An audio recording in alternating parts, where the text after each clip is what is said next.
Romanos capítulo 13, versículos 1 al 7. Sométase toda persona a las autoridades superiores, porque no hay autoridad sino de parte de Dios, y las que hay por Dios han sido establecidas. De modo que quien se opone a la autoridad, a lo establecido por Dios resiste, y los que resisten acarrean condenación para sí mismos. Porque los magistrados no están para infundir temor al que hace el bien, sino al malo. ¿Quieres pues no temer a la autoridad? Haz lo bueno, y tendrás alabanza de ella, porque es servidor de Dios para tu bien. Pero si haces lo malo, teme, porque no en vano lleva la espada, pues es servidor de Dios, vengador para castigar al que hace lo malo. Por lo cual es necesario estarles sujetos, no solamente por razón del castigo, sino también por causa de la conciencia. Pues por esto pagáis también los tributos, porque son servidores de Dios, quien atienden continuamente a esto mismo.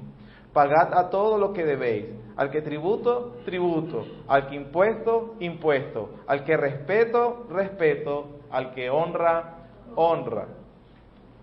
Hemos estado considerando desde la semana pasada este texto o esta porción de la carta a los romanos y que nos está hablando acerca del deber cristiano ante la autoridad civil. Cómo debemos comportarnos o qué es lo que demanda el Evangelio, que al fin y al cabo es una exposición del Evangelio, y a su vez él habla sobre el deber del cristiano o el deber de aquel que dice que el Evangelio lo ha alcanzado. Entonces, ¿cómo debe ser su comportamiento personalmente, entre las relaciones interpersonales? Eso lo dice el capítulo 12, y luego abarca también ante la autoridad civil o el Estado. Esto es muy importante y relevante, sobre todo en nuestro contexto latinoamericano y el contexto venezolano, aún más específicamente. Hace unos 40 o 50 años, era casi imposible escuchar o pretender que desde el punto de vista evangélico se hablara acerca de la política. Básicamente el tema se tenía como un tema herético, con versículos por supuesto como aquella frase de nuestro Señor Jesús: mi reino no es de este mundo, aquella de Filipenses que el apóstol Pablo le dice a la iglesia de Filipos que nuestra ciudadanía no es de este mundo, nuestra ciudadanía pertenece a otro, del cielo, es de arriba. Se acostumbró, y por una mala interpretación de todos esos versículos y de lo que dice la palabra de Dios, se acomodó al pueblo evangélico, por decirlo de una manera, latinoamericano, porque el problema es un problema de verdad de toda Latinoamérica. Hay que excluir en este caso a Europa y a Norteamérica, y eso es producto de investigación, será conversación en otro momento, donde el cristiano verdadero y fiel no podía hablar de política, no podía inmiscuirse en la política, no debía hacer ningún tipo de comentarios o mucho menos incurrir en la carrera política. Eso lo hablábamos la semana pasada y decíamos que si tomamos la posición, y es correcta, de que debemos evitar por cualquier costa o de cualquier manera la política, estaríamos diciendo que entonces hay esferas en el hombre, donde el hombre se desenvuelve, donde Jesucristo no debe ser Señor. Por lo tanto, concluimos que esa posición que debemos respetar y que seguramente fue con las intenciones más nobles posibles, era totalmente un error. Porque si realmente no deberíamos inmiscuirnos inclusive en esa área como la política, entonces estaríamos diciendo que hay áreas que el Señor no puede gobernar. Y eso sería una total contradicción a lo que dice la palabra de Dios, viéndola de su contexto completamente. Pero esa actitud que había en Latinoamérica fue cambiando luego aproximadamente en el año 1986. Unos datos que quizás algunos podemos ignorar, pero esto es importante tenerlo en cuenta. Por ejemplo, en ese año, en 1986, ya estamos hablando hace aproximadamente unos 30 años a hoy, en Brasil ganó la bancada evangélica en la Asamblea Constituyente. Esta tuvo un espacio de 33 diputados que se decían evangélicos. Estos diputados o esta bancada fue constituida por varios miembros de la denominación de las Asambleas de Dios. Eso fue en el 86. Y todo eso luego sirvió de ayuda para que fuese presidente en 1990 Fernando Collor de Mello, o Collor, no sé cómo se pronuncia, quien decía también ser evangélico. Entonces, esa actitud latinoamericana de rechazo hacia la política comienza a cambiar porque estamos viendo entre los diputados de un país latinoamericano algunos evangélicos metiéndose allí y trabajando en la misma Asamblea Constituyente. Providencialmente, en 1990 también, gana la presidencia José Elías Serrano en Guatemala. Y él era miembro de la iglesia pentecostal El Shaddai.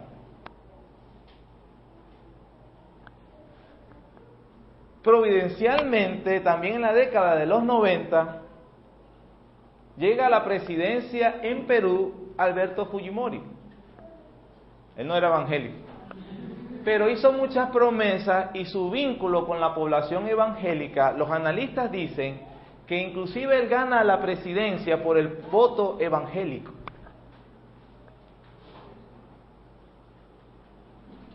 Él nombra como vicepresidente a Carlos García, quien era un pastor bautista.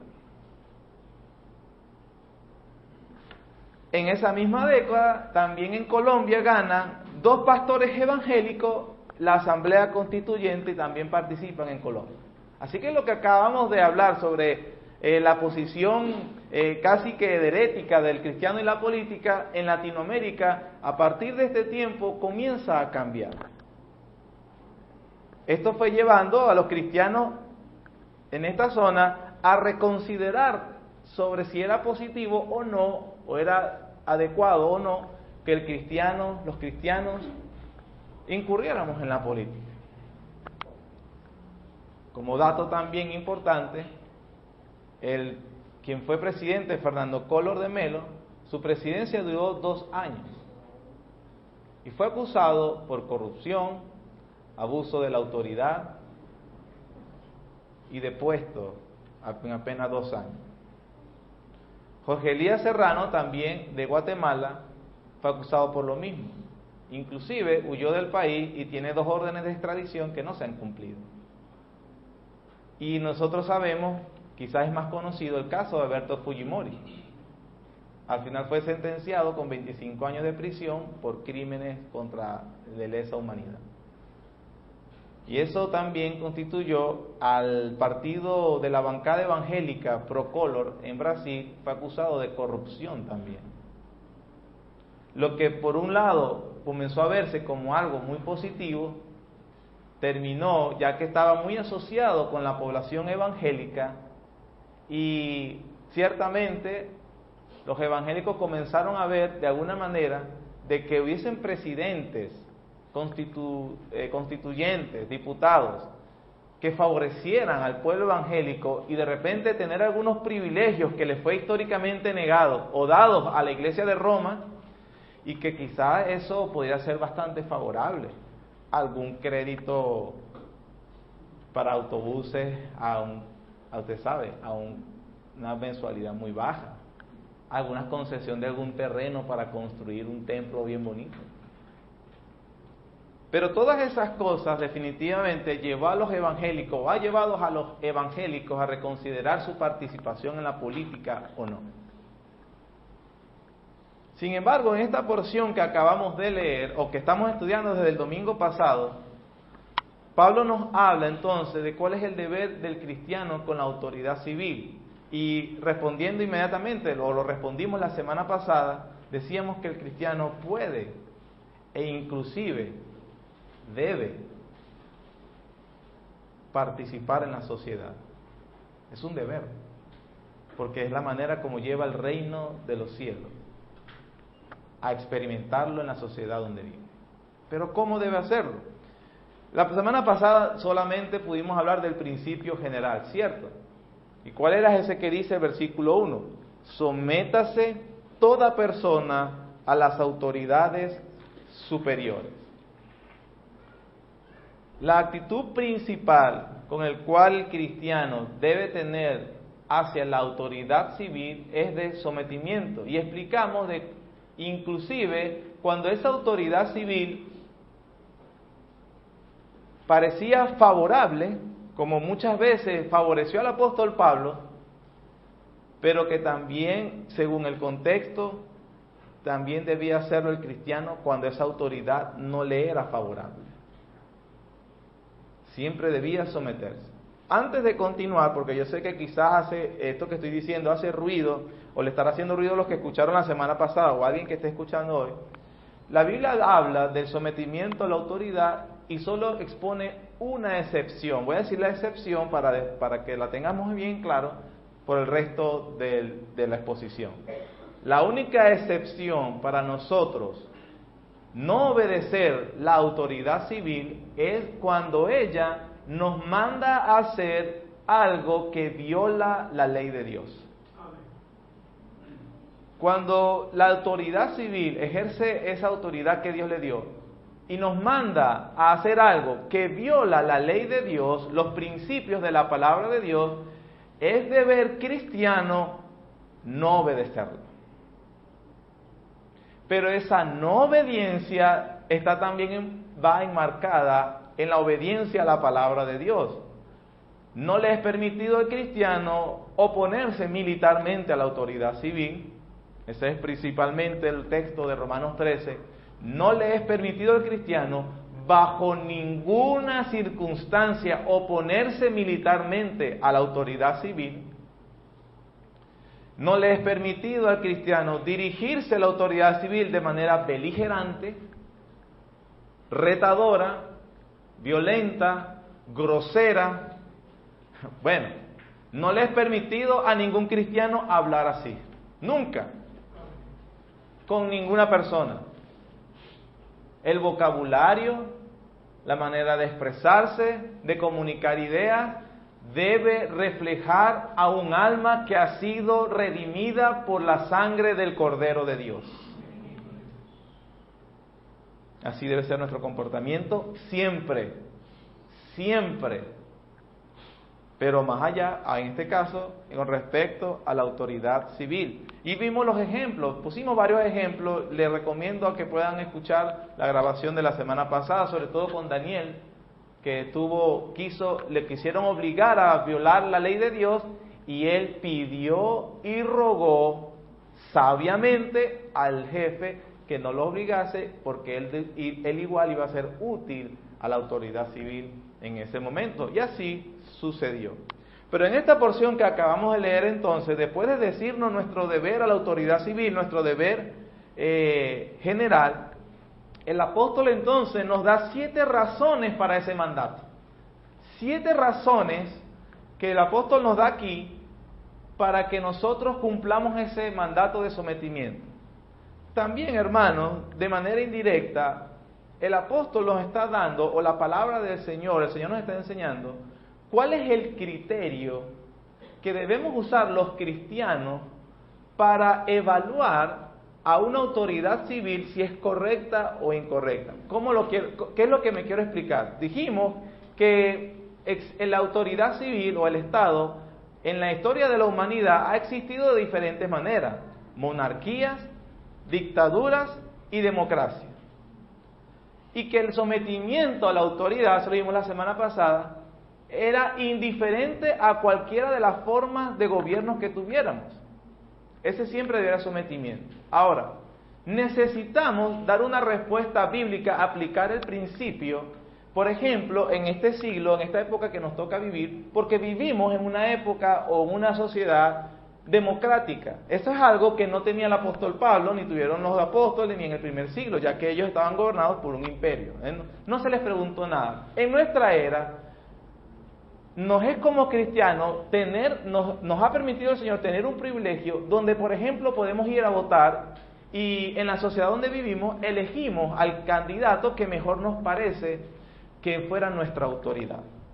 Ahora, muchos cristianos se preguntan, ¿por quién debería votar? ¿A quién debería darle mi apoyo? ¿A quién no? En esto que vamos a estudiar hoy, también el apóstol Pablo nos dice ese criterio de cuál debe ser aquella autoridad donde nosotros, en lo posible, con conciencia limpia, podríamos entonces dar el voto. Amén. Entonces volvemos. 7 razones por las cuales el apóstol Pablo nos dice que debemos someternos a la autoridad. La primera dice, el versículo, capítulo 13, versículo 1, la parte B, dice, sométase toda persona a las autoridades superiores, y aquí viene, lo siguiente es la razón. Dice, porque no hay autoridades sino de parte de Dios, y las que hay por Dios han sido establecidas.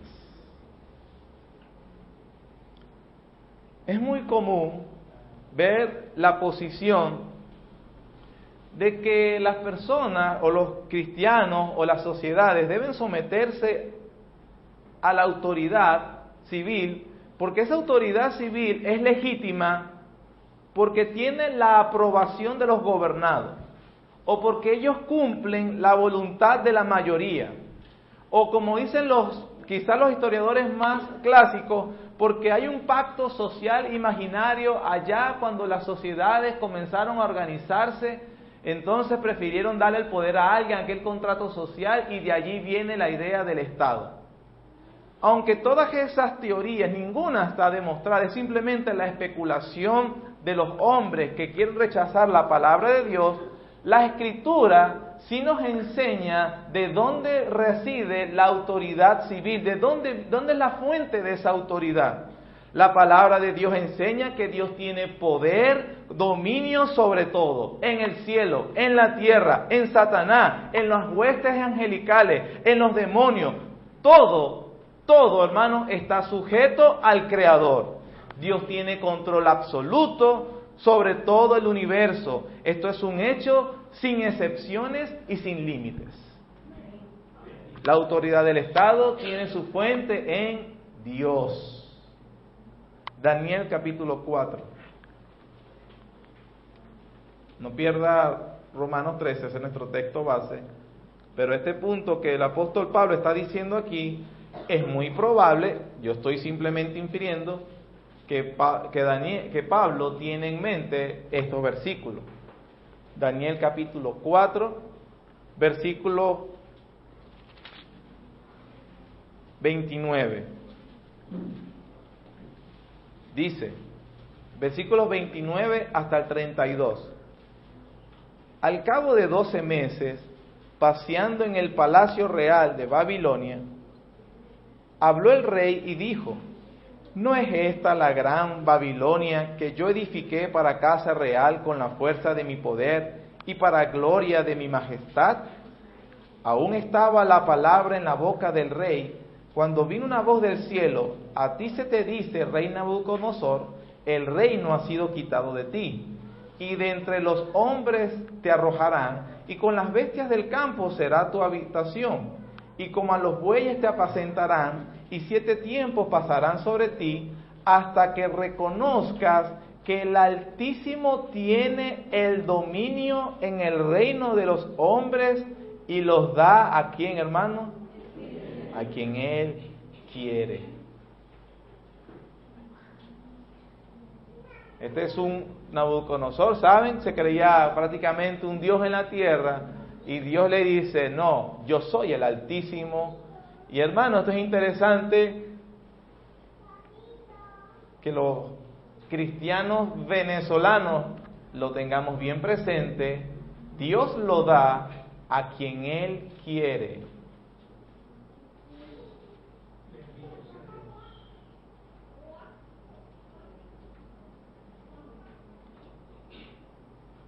El presidente de Venezuela, Nicolás Maduro, en última instancia es presidente porque el Dios, el Altísimo, soberano, así lo quiso.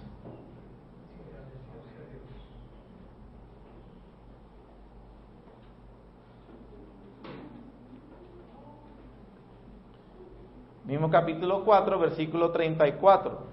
Mas al fin del tiempo, yo, Nabucodonosor, alcé mis ojos al cielo, y mi razón me fue devuelta, y bendije al Altísimo, y alabé y glorifiqué al que vive para siempre, cuyo dominio es sempiterno, su reino por todas las edades.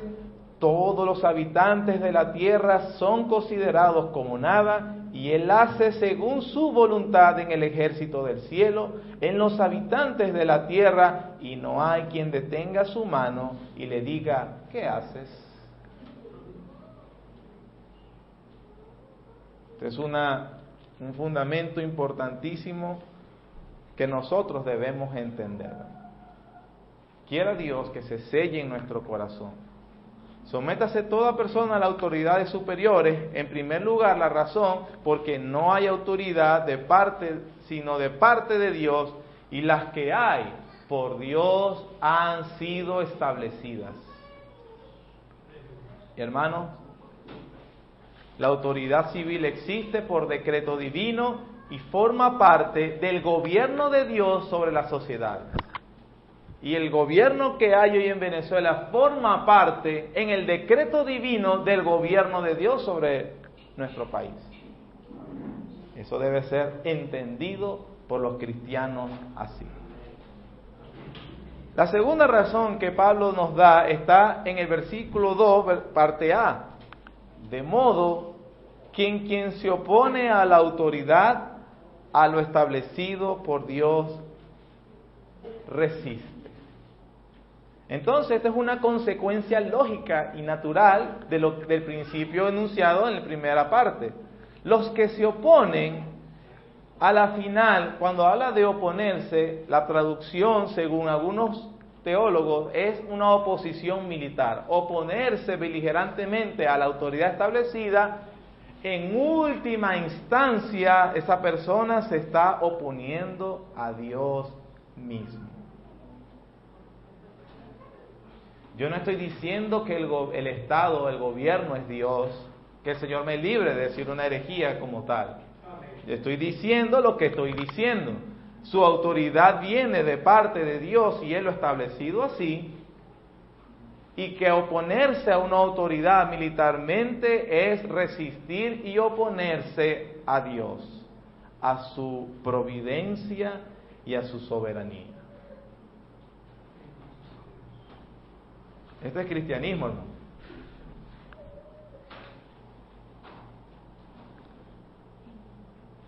La seriedad, hermano. La seriedad de cómo Dios toma la rebelión. Quizás en el pasaje o los pasajes donde está mejor ilustrado es en Números. Y yo tengo que agradecer la introducción del pastor David con respecto al tema de hoy. Números capítulo 16. Números capítulo 16 se ilustra con la seriedad que Dios ve la rebelión hacia las autoridades que Él establece. Hay que hacer una salvedad. Moisés en este caso es el legislador, está formándolos como nación, eso nos lo están explicando perfectamente en la escuela dominical, y a la vez también funciona como un sacerdote y profeta. Entonces, quizás en Moisés, empezando la sociedad de Israel, o Dios a través de Moisés, organizándola civilmente, básicamente, esa autoridad civil estaba en Moisés, en una persona, y en Aarón su hermano, en ese momento. Bueno, Israel no le gustó. No le gustó. En el capítulo 16, versículos 1 al 5, se nos narra un acontecimiento interesante. Coré, hijo de Ishar, hijo de Coat, hijo de Leví, y Datán, Abirán, hijos de Eliab, y On, hijo de Pelet, de los hijos de Rubén, tomaron gente, y se levantaron contra Moisés, con 250 varones de los hijos de Israel, príncipes de la congregación, de los del consejo, varones de renombre. Y se juntaron contra Moisés y Aarón, y le dijeron: basta ya de vosotros, porque toda la congregación, todos ellos son santos, y en medio de ellos está Jehová. ¿Por qué pues os levantáis vosotros sobre la congregación de Jehová? Cuando oyó esto, Moisés se postró sobre su rostro y habló a Coré y a todo su séquito, diciendo: mañana mostrará Jehová quién es suyo y quién es santo, y hará que se acerque a él, a los que él escogiere, él los acercará así. Versículo 12. Y entró y envió Moisés a llamar a Datán y a Abirán, hijos de Eliab, mas ellos respondieron: no iremos allá.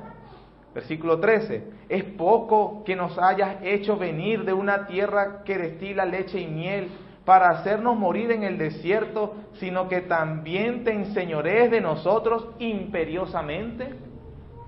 Aquí vemos que a estos tres hombres con su gente se rebelaron contra Moisés. Interesante el discurso de ellos, típico de un populista. El pueblo es santo y entre ellos está Dios. El pueblo nunca se equivoca. La gente es buena siempre. Cuando usted oiga a alguien hablar así,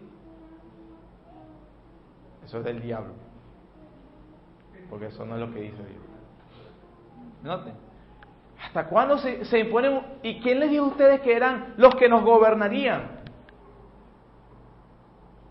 Y ustedes ven cómo se quejaron. Versículos 31 del mismo capítulo 16 al 35. Aconteció que cuando cesó él de hablar todas estas palabras, se abrió la tierra que estaba debajo de ellos. Abrió la tierra su boca y los tragó a ellos, a sus casas, a todos los hombres de Coré y a todos sus bienes. Y ellos, con todo lo que tenían, descendieron vivos al Seol, y los cubrió la tierra, y perecieron de en medio de la congregación. Y todo Israel, los que estaban en derredor de ellos, huyeron al grito de ellos, porque decían: no nos trague también la tierra. También salió fuego de delante de Jehová, y consumió a los 250 hombres que ofrecieron el incienso. Aquí vemos cómo Dios, lo que decía el pastor esta mañana, toma en serio la rebelión. Y en medio de un amotinamiento y una oposición que se le levanta a quien él había establecido para gobernarlos, Dios lo juzgó de una manera drástica y muy aleccionadora, ¿cierto? Y es increíble ver cómo inclusive la tierra se abre en el mismo momento y se los traga vivos. Eso no es lo peor. ¿Sabe qué es lo peor? Que Israel se empeñó. Versículos 41 al 50. El día siguiente, toda la congregación de los hijos de Israel, ¿qué dice, hermano? Murmuró contra Moisés y Aarón diciendo: vosotros habéis dado muerte al pueblo de Jehová. Increíble. Pero increíble porque el pastor David dijo que nosotros éramos él. O sea que no se ponga. Versículo 42. Y aconteció que cuando se juntó la congregación contra Moisés y Aarón, miraron hacia el tabernáculo de reunión, y aquí la nube lo había cubierto, y pareció la gloria de Jehová. Y vinieron Moisés y Aarón delante del tabernáculo de reunión, y Jehová habló a Moisés diciendo: apartados de en medio de esta congregación, los consumiré en un momento. Y ellos se postraron sobre sus rostros. Y dijo Moisés a Aarón: toma el incenciario y pon en el fuego al altar, y sobre él pon incienso, y ve pronto a la congregación, y haz expiación por ello, porque el furor ha salido de la presencia de Jehová, la mortandad ha comenzado. Entonces tomó Aarón el incenciario como Moisés dijo, y corrió en medio de la congregación, y he aquí que la mortandad había comenzado en el pueblo, y él puso incienso e hizo expiación por el pueblo, y se puso entre los muertos y los vivos, y cesó la mortandad. Y los que murieron en aquella mortandad fueron 14,700, sin los muertos de la rebelión de Coré. Después volvió Aarón a Moisés a la puerta del tabernáculo de reunión, cuando la mortandad había cesado. Hubo un juicio, un sendo juicio de parte de Dios con la primera rebelión, y el pueblo no entendió y se empeñó en su rebelión. Y cuando se empeñaron, Dios dijo, quítate porque en un momento los mato a todos. Y no fue eso solamente lo difícil, sino que por misericordia de Dios, no cesó el juicio de Dios hasta que intercediera por ellos a aquellos a quienes ellos cuestionaban. ¿Quién a la final termina salvando a los que se salvaron? Aarón y Moisés, que intercedieron por ellos. Pero un juicio que debió haber muerto solo 250, terminaron 14.700 muriendo. La mortandad comenzó el juicio. No es el tema, bueno, es el tema de la Biblia, no era mi tema, pero también esto es una figura de Cristo y Dios. Porque el juicio de Dios por la impiedad ha salido hacia los hombres. Y a menos que los hombres no tengan como propiciador a Jesucristo, la mortandad les va a llegar. Así que debemos estar en Jesucristo. Aarón es una figura de Jesucristo. Jesucristo es mejor que Aarón. Eso no quería seguir hablando del tema sin obviamente hacer esa aplicación. Pero lo que aquí vemos es rebelión contra la autoridad y obstinación. Y Dios toma en serio eso. Sométase toda persona a las autoridades superiores, porque no hay autoridad sino de parte de Dios. Y las que hay por Dios han sido establecidas, de modo que quien se opone a la autoridad, a lo establecido por Dios resiste. Está yendo en contra de Dios mismo. Es cierto, como acabamos de ver, la seriedad de lo que dice Dios. Primer libro de Samuel, capítulo 15. No. Es importante ver esto. 1 Samuel capítulo 15, versículos 22 y 23, son las palabras del juicio de Samuel hacia Saúl. Y dijo, versículo 23, Samuel dijo, ¿se complace Jehová tanto en los holocaustos y víctimas como en los que se obedezca a las palabras de Jehová? Ciertamente el obedecer es mejor que los sacrificios y el prestar atención que la grosura de los carneros. Porque como pecado de adivinación es que la rebelión, y como ídolos e idolatría la obstinación. Por cuanto tú desechaste la palabra de Jehová, Él también te ha desechado a ti para que no seas rey. Hoy en día yo he visto muchos evangélicos, y créame, yo no estoy de acuerdo, por ejemplo, con la proliferación y el aumento de la hechicería, de la brujería en nuestro país. Esto es un fenómeno que de verdad de hace unos años para acá se está dando fuertemente. Ahorita es muy fácil conseguirse a personas dedicadas a los babalá, a los paleros, a los santeros, y eso ahorita en nuestra sociedad está como arroz picado, ¿cierto? Y los cristianos vemos, esos adivinadores, satánicos, Dios los va a juzgar. La rebelión y la obstinación es tan abominable como eso.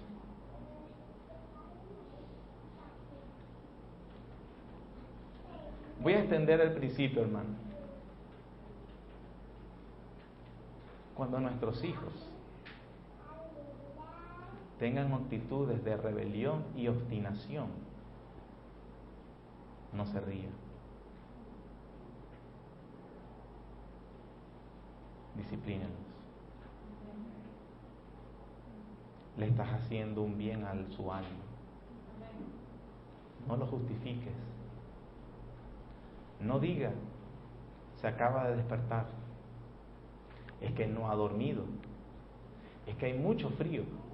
Es que hay mucho calor. Es que hay mucho silencio. Es que hay mucha bulla. No encubra, hermano. La necedad está ligada desde el corazón, desde el vientre. Y Dios nos ha puesto a los padres, por ejemplo, para separarlos de ellos.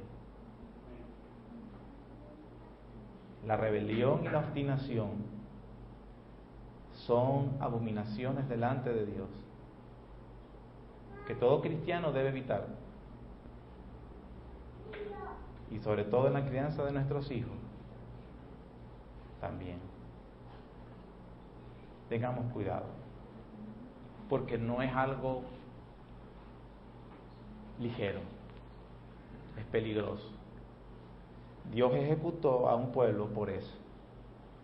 Cuidado, nos ejecuta a nosotros por lo mismo. Por lo mismo. Dios no cambia. Lo aborrece de la misma manera. Lo aborrece. Pero antes de simplemente enfocarnos en nuestros hijos, pensemos en nosotros mismos. Eres un obstinado. Eres un rebelde.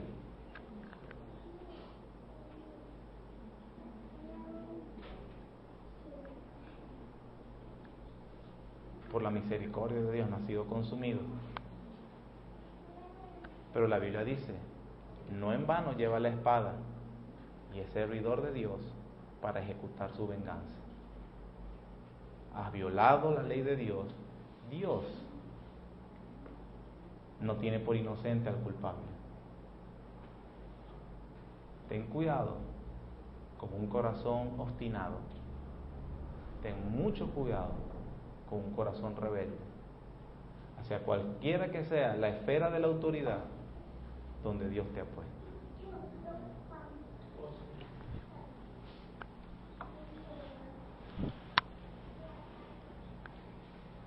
En Romanos 13, en el versículo 2, de modo que en que se opone a la autoridad lo establecido por Dios resiste, y los que resisten acarrean condenación para sí mismos. Estos versículos nos dan pautas y criterios, también como le decía, sobre el castigo que Dios le ha dado la vocación a la autoridad civil y para qué funciona el castigo. Los versículos están puestos en un contexto de autoridad civil y yo estoy haciendo las aplicaciones. Cada uno de nosotros también haga la aplicación extensiva, por ejemplo, en cómo nos desenvolvemos en otras esferas de autoridades, en la iglesia, en la familia, con la crianza de los hijos, en el trabajo y de otras cosas.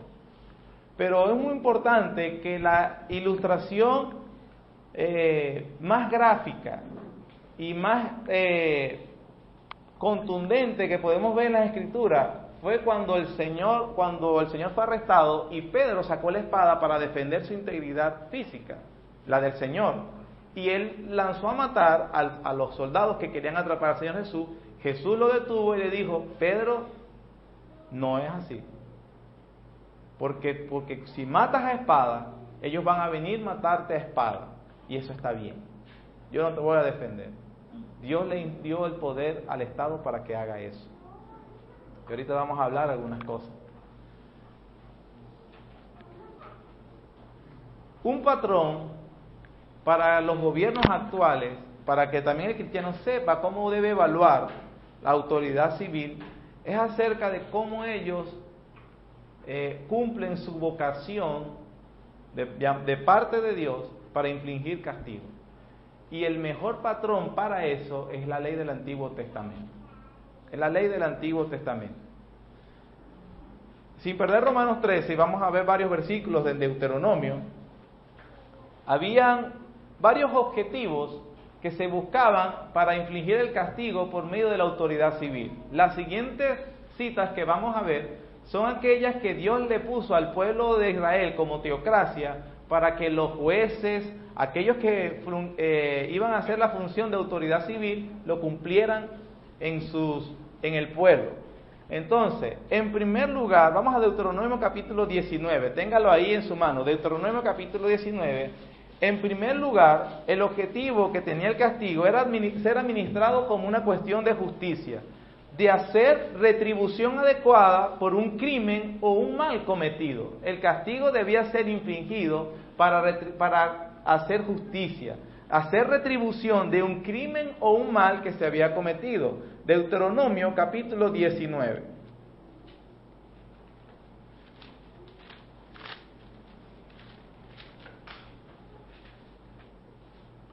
El capítulo 19, versículo 18 dice lo siguiente: los jueces, no voy a perder Deuteronomio, vamos a buscar varias citas allí.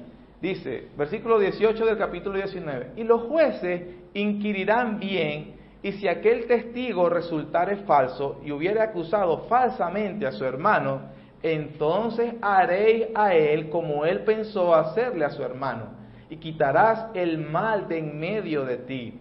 Y los que quedaren oirán y temerán, y no volverán a hacer más una maldad semejante en medio de ti. Versículo 21, no le compadecerás vida por vida, ojo por ojo, diente por diente, mano por mano, pie por pie. La autoridad civil en Israel estaba establecida para inquirir en cuanto a un asunto, y cuando vienen algún culpable, ellos deberían acatar juicio. La ley del talión, lo que acabamos de leer, ojo por ojo, diente por diente, hay que tener cuidado. Eso no fue puesto en el contexto de la venganza personal. En aquel tiempo ningún israelita podía hacer eso, y mucho menos nosotros podemos, tú me hiciste eso, te la vas a pagar igualito. Porque Romanos 12, se recuerdan, dice, no os venguéis vosotros mismos, amados, dejad lugar a la ira de Dios. De manera que este tipo de resolución o este tipo de juicio que se ponía para el pueblo de Israel, que sirve un patrón para nuestras sociedades el día de hoy, el castigo se daba precisamente, no para... era precisamente para ayudar a las autoridades civiles que dieran los castigos, no fueran ni excesivos y tampoco que fueran insuficientes. Debían ser precisos, ojo por ojo, diente por diente y pie por pie. Si era cuestión de robo, el culpable tenía que pagar. Si no tenía dinero para pagar, debía trabajar y pagar lo que había robado. Si era un problema de que quitó la vida a alguien con alevosía, entonces el gobierno debía morir también. Tú lo mataste. Ya no podía yo vengarme, ni las familias de las víctimas se podían vengar. Debían venir los jueces y ejecutar al asesino. Pero eso tenía una razón. Versículo 20. Y los que quedaren, ¿qué? Oirán y ¿qué, hermanos? Temerán y no volverán a hacer más una maldad semejante en medio de ti. La razón por la cual la autoridad civil debía castigar los crímenes o las injusticias hechos tenía el propósito precisamente de restringir la maldad en la misma sociedad. Por eso es que la frase coloquial tiene razón cuando nosotros vemos la anarquía de nuestra sociedad y la gente dice, es que no hay gobierno. La gente lo dice, no sabe por qué lo dice, pero en cierto sentido, en la ley moral, en las conciencias de las personas, existe el deseo y saben que es justo que haya alguien que ponga orden. Y Dios, en su sapientísima sabiduría, estableció las autoridades civiles para eso. Y que el castigo debería ser aleccionador para el resto de la sociedad. ¿Por qué entonces la delincuencia, la injusticia, la anarquía van siempre en aumento? Porque no hay castigo sobre los crímenes. Y usted va a ver en varios versículos que siempre era para los demás vieran y aprendieran. Aquellos que tenemos más de 2 hijos saben la veracidad de ese versículo. Cuando tú disciplinas a uno como se lo merece, el otro teme. Y no se le ocurre. Que no se le ocurra. Era para infundir temor. Hay padres, es que yo no le quiero infligir temor a mis hijos. Estás actuando mal, porque debes inculcarle temor. Deben temer a su papá y deben temer a su mamá.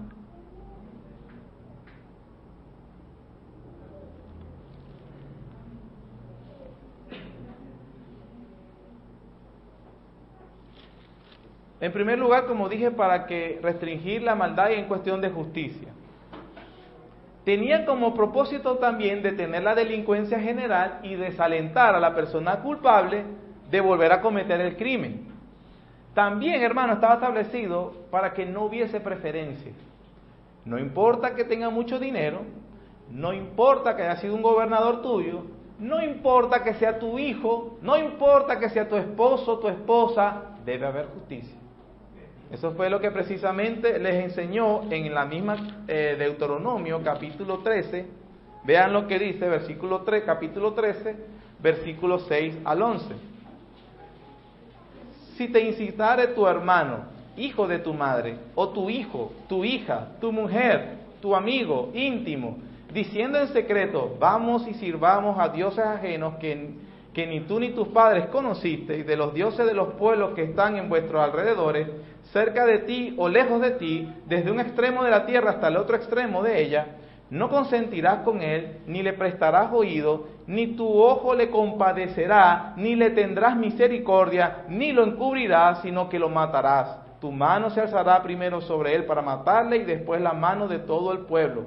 Le apedrearás hasta que muera, por cuanto procuró apartarte de Jehová tu Dios, que te sacó de tierra de Egipto y de casa de servidumbre. Versículo 11, para que todo Israel oiga y tema, y no vuelva a hacer en medio de ti cosas semejantes.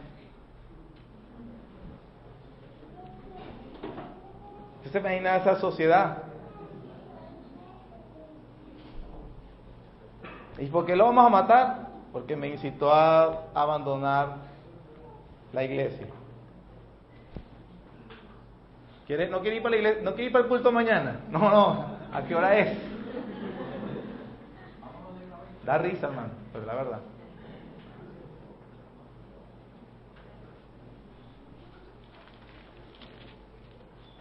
Deuteronomio capítulo 17.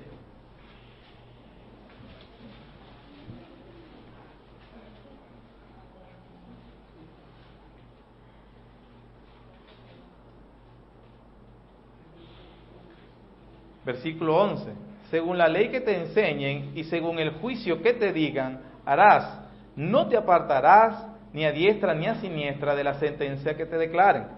El hombre que procediere con soberbia, no obedeciendo al sacerdote que está para ministrar allí delante de Jehová tu Dios, o al juez, el tal morirá, y quitarás el mal de en medio de Israel, y todo el pueblo oirá y temerá. ¿Y qué, hermanos? Entonces, aquí vemos un patrón que nos da Dios, por lo menos para cómo deben actuar las autoridades civiles en nuestro contexto democrático, y para nosotros evaluarla, debe ser una autoridad civil que ejecuta y hace sentencias sobre el mal. Porque esa es la manera que el soberano Dios determinó para restringir la delincuencia en la sociedad. Entonces, la proliferación de la delincuencia, de los delitos en nuestra sociedad, tiene directamente su razón en que no existe la función de la autoridad civil para castigar eso. Para castigar.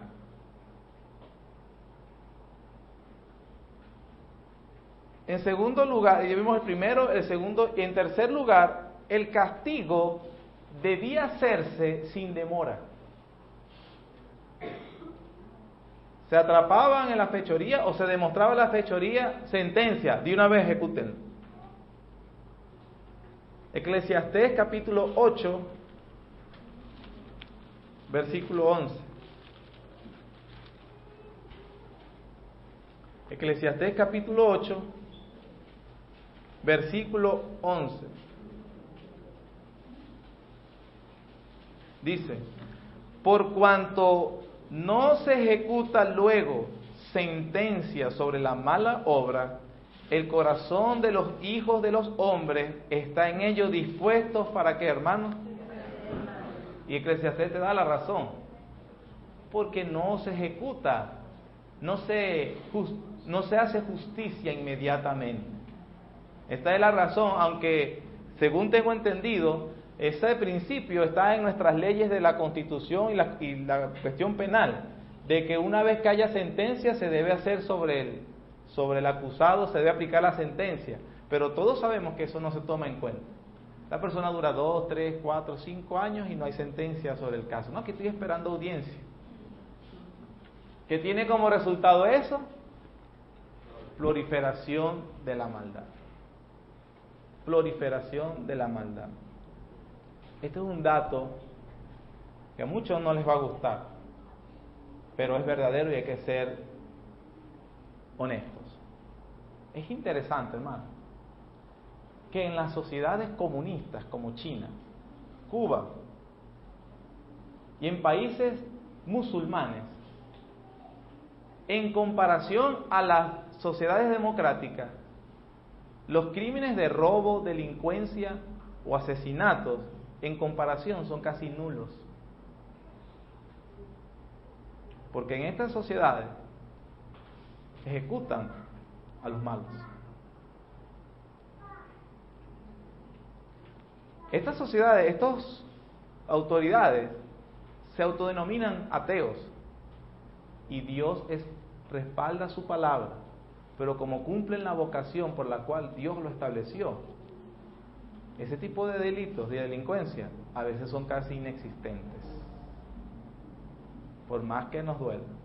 No estoy diciendo que yo quisiera vivir en un país musulmán, ni que tuviéramos un país comunista abierto y establecido. Yo no estoy diciendo eso, pero es un dato interesante. Dios respalda su palabra. Dios respalda su palabra.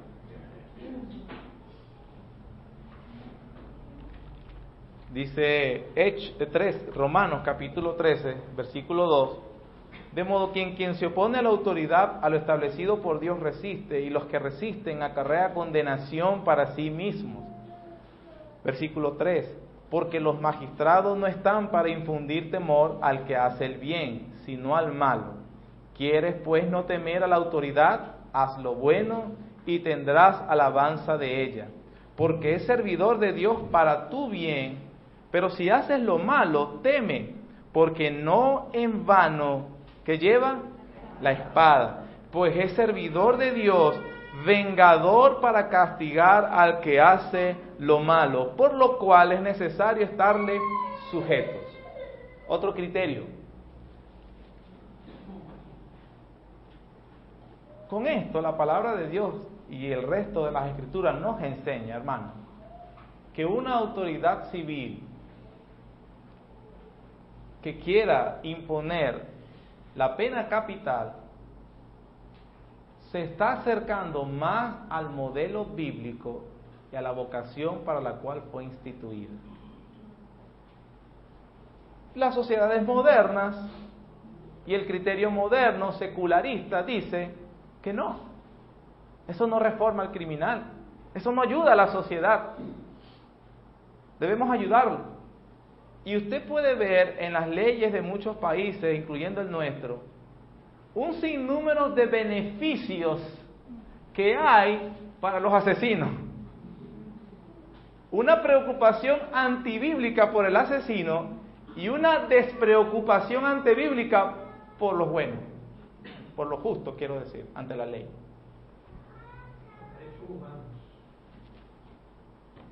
Que ese pobre ser tiene derechos humanos, que cómo es posible que no le den esto, que no le den aquello, beneficios, inclusive que si se le demostró demencia, esquizofrenia, no, claro que es demente para haber sido un asesino en serie, y lo vas a beneficiar volviéndolo a liberar, o poniéndolo para que supuestamente sea restituido.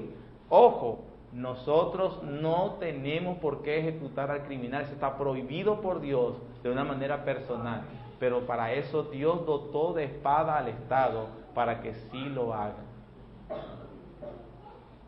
Y lamentablemente tenemos una sociedad secularizada y gobiernos, no solo en este país, es un problema mundial, donde hay una consideración hacia el criminal que no debe ser, y una desconsideración hacia la sociedad.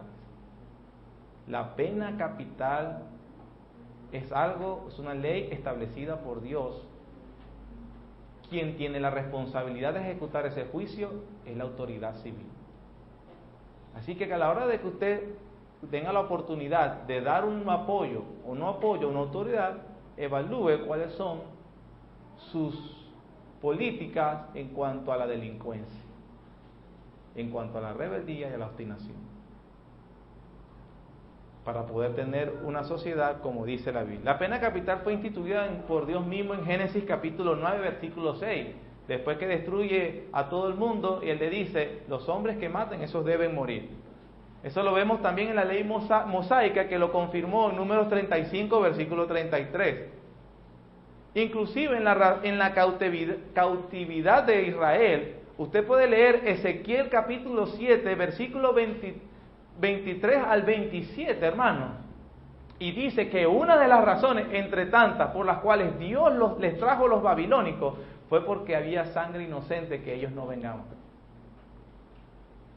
Ahora imagínense cómo está el juicio de Dios preparado para aquellas naciones que están aprobando el aborto. Dios va a responder.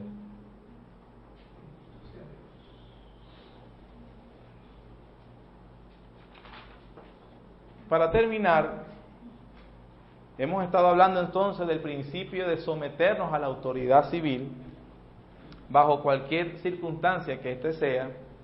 Hemos visto también entonces para qué Dios lo arma o le da la espada, para que Él ponga el orden en la sociedad y que debe ejecutar el castigo pronto. Ya vimos por un ejemplo del Antiguo Testamento que eso nos sirve, igual que nos sirve a todos. Es interesante analizar nuevamente el contexto del capítulo. En la semana pasada yo les decía que estas directrices están desde el capítulo 12, versículo 9, hasta el capítulo 13, versículo 10 aproximadamente. Comienza el versículo 9 con un llamado al amor y un sometimiento en las relaciones interpersonales, a no vengarse, a dejar lugar a la ira de Dios. Luego de esas relaciones interpersonales pasa a hablar acerca de las autoridades civiles, vuelve a decir que el sometimiento, el principio, nos dice que Dios sí se va a vengar a través de la autoridad civil, cierra diciéndonos que es a través del amor que el cristiano debe hacer estas cosas, pero entonces nos da una nota interesante acerca de que independientemente de cómo sea esa autoridad civil, un dato, que se me estaba pasando de alto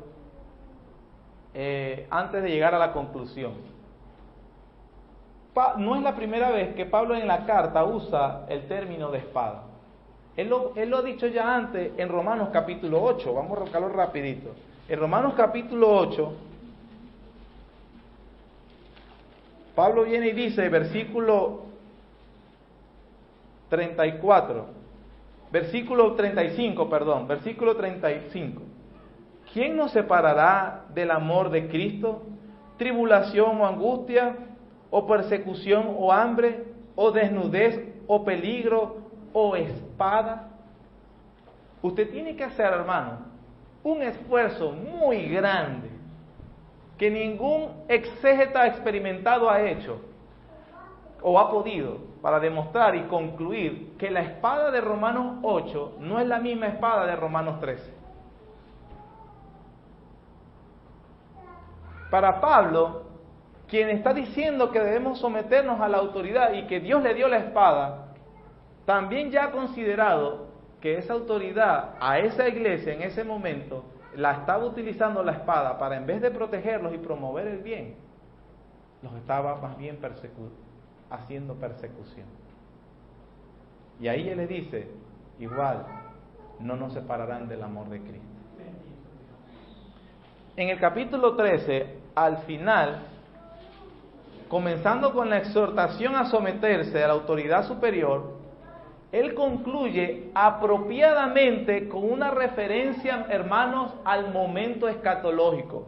Capítulo 13, versículo 11. Luego de haber dicho los deberes del cristiano ante la autoridad civil, él nos llama a esto, versículo 11. Y esto, conociendo el tiempo, que es ya hora de levantarnos del sueño, porque ahora está más cerca de nosotros nuestra salvación que cuando creímos. La noche está avanzada y se acerca el día. Desechemos pues las obras de las tinieblas y vistámonos las armas de la luz. Andemos como de día, honestamente, no en glotonerías y borracheras, no en lujurias y lascivias, no en contiendas y envidias, sino vestidos del Señor Jesucristo y no proveáis para los deseos de la carne. Es interesante, de todas estas exhortaciones que hemos estado estudiando desde la semana pasada, la referencia al fin, la referencia a la segunda venida de Cristo, pone de relieve el carácter temporal y la precariedad del orden representado por las autoridades civiles. ¿Qué está diciendo Pablo? Que el cristiano sabe que el Estado no es absoluto. Dios es absoluto. Hasta este momento Dios ha establecido que el orden se establezca por la autoridad civil. Pero el cristiano debe hacer todo lo que Él ha mandado, teniendo en cuenta, como dice el versículo 11, y esto, todo lo que he dicho, teniendo en cuenta que ya el día, ya va a amanecer. Él toma la era presente como la oscuridad, y toma el día de la segunda venida de Cristo como el día. La noche está avanzada. El verdadero rey va a aparecer, va a regir a todas las naciones con vara de hierro, es justo y es perfecto. Los cristianos podemos entonces obedecer a los mandatos de la palabra de Dios, teniendo en cuenta que espera a su rey glorioso, perfecto, al Señor de señores, y Él va a juzgar toda injusticia que se le haya hecho. Esto es cristianismo, hermano.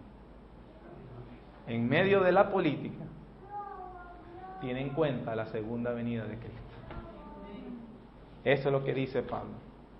Y esas son las motivaciones para que nosotros transitemos la noche. Ya va a amanecer. Ya va a amanecer. Y así podemos entonces cumplir con nuestros deberes sociales. Él va a hacer justicia, porque dice la Biblia, enjugará Dios mismo toda lágrima de él. Esperamos a nuestro Rey perfecto, nuestro Señor Jesucristo. Eso es, hermano, entonces lo que debemos entender de nuestra relación con las autoridades civiles. Quiera el Señor que esto que comenzamos la semana pasada y continuamos hoy sea una base para que nosotros sepamos cómo debemos conducirnos en este peregrinaje. Sobre todo, nuestro contexto venezolano. Amén.